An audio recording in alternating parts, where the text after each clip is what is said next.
Hello guys, welcome back to my channel. सबसे पहले मेरे तरफ से आप सबको राधे राधे। आज मैं अपने चैनल पर जो भजन लेकर आई हूँ, कांवरिया स्पेशल भजन है भोजपुरी में। आप लोग लास्ट तक देखिएगा, बहुत ही अच्छा है, बहुत ही प्यारा है। अच्छा लगेगा तो कमेंट में हर हर महादेव जरूर कीजिएगा।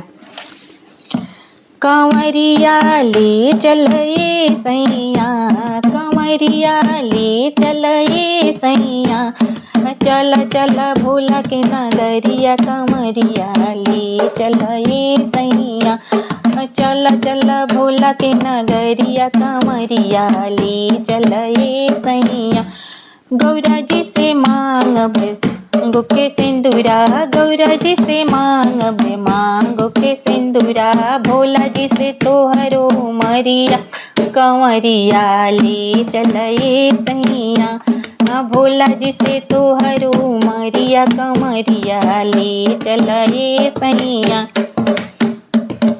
कंवरिया ले चलए सैया, कंवरिया ले चलए सैया, चल चल देवघर नगरिया, कंवरिया ले चलए सैया। गौरा जी से मांगब लाली रे चुनरिया, गौरा जी से मांगब लाली रे चुनरिया, भोला जी से तोहर नौकरिया, कंवरिया ले चलए सैया, भोला जी से तोहरो मरिया, कंवरिया ले चलए सैया।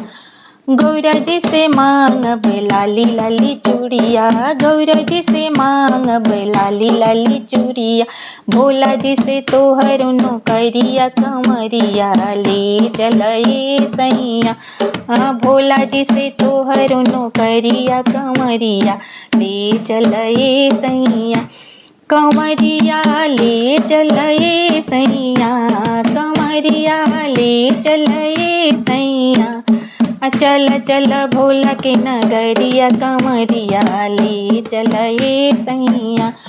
गौरा जी से मांगब गोदी के बलकवा, गौरा जी से मांगब गोदी के बलकवा, भोला जी से मांगब पतोहिया, कंवरिया ले चलए सैया, भोला जी से मांगब दामदवा, कंवरिया ले चलए सैया, कंवरिया ले चलए सैया, कंवरिया ले चलए सैया, चल चल देवघर नगरिया, कंवरिया ले चलए सैया, चल चल देवघर नगरिया, कंवरिया ले चलए सैया। अगर मेरा ये भजन आप लोग को अच्छा लगा होगा तो कमेंट में हर हर महादेव जरूर कीजिएगा। फिर मिलती हूँ अगले भजन में, तब तक मेरे तरफ से हर हर महादेव।